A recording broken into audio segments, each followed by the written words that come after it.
Hi everybody, it's Jennifer Robinson from You Are Loved. I'm just looking a bit tired and I'm just looking at those bags under my eyes. I am full of a cold and not feeling great. So just wanted to come on and do a 5 minute quick 5 minute on procrastination and the 5 second rule.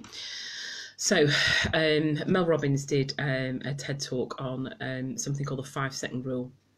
And her talk is all about the fact that lots of times we put things off because we say that I'll do it when it's the right time. And actually, something that she said she discovered was, do you know what? There's never a right time. You're kind of like waiting for that moment. It just doesn't happen. And she was kind of saying that, like, when an idea comes in your head, basically to just do it within the next 5 seconds. Otherwise, you just don't do it. So this is her, I suppose, very simply her 5 second rule. And for me, what it's based on is you just need to take action. So procrastination, when you're procrastinating, you're stuck. And there could be lots of psychological reasons under that. A lot of times it's fear. There's generally fear underneath of not wanting to move forward, not wanting to take the action that you're kind of like procrastinating on. So so there are lots of, there can be lots of reasons underneath why it is that you're procrastinating. But what you can do is you can by just taking action, just actually taking some action and just movement and just actually moving in itself.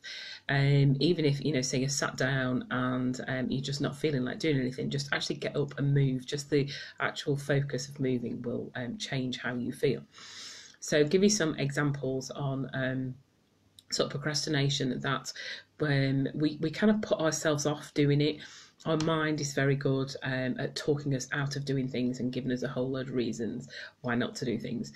So, for example, one of them is the washing up. It's kind of like the washing up is just, for mine, it's like a real bugbear, and it's been a lifelong battle. And but for me, it's that thing of two different things. Number one is looking at it, and so psychologically it'll be like, okay, you know what, just do the plates, just wash the plates up. So it's kind of like, okay, you don't need to do all of it, but just wash the plates. So actually, by just washing the plates, actually what you find is as soon as you've started moving and actually doing it, you actually end up doing all of it, and it always gets done. But the key is it's that thing of, if actually you just start and actually say to yourself, right, I'm just going to do the plates, actually more, 9 times out of 10 you will do the whole lot. And actually, if you don't, at least you've done the plates and the plates are done. Another example is sort of revision, studying. I'm always working with teenagers and saying to them that they set themselves grandiose revision plans that they never stick to, because number one, they're overwhelming and they find lots of reasons to put themselves off, and they go, oh, okay, I'll do it tomorrow, oh, I'll do it the day after, etc. And obviously tomorrow never comes, and then before you know it, you get to the end of the week and you haven't done any revision whatsoever. So I always say to teenagers, if you're struggling with revision, say to yourself, right, I'm just going to do 15 minutes. Because actually what you'll find is that actually the action of sitting down and knowing that you're only doing 15 minutes is helpful in getting you going. The prospect of sitting and revising for 2 hours, which you shouldn't do anyway, because you need to take breaks. You can have a revision period for 2 hours, but you need to stop every 15 to 20 minutes, have a short break, and then continue. But if you say to yourself, actually, I'm just going to do this for 15 minutes, you're psychologically, I suppose, tricking yourself into like, oh, actually, it's only a small thing. I'm breaking it down. I don't need to worry about that. So, breaking it down into small things and just, really does help. So just going back to sort of the washing up we were talking about, number one is kind of like break it down.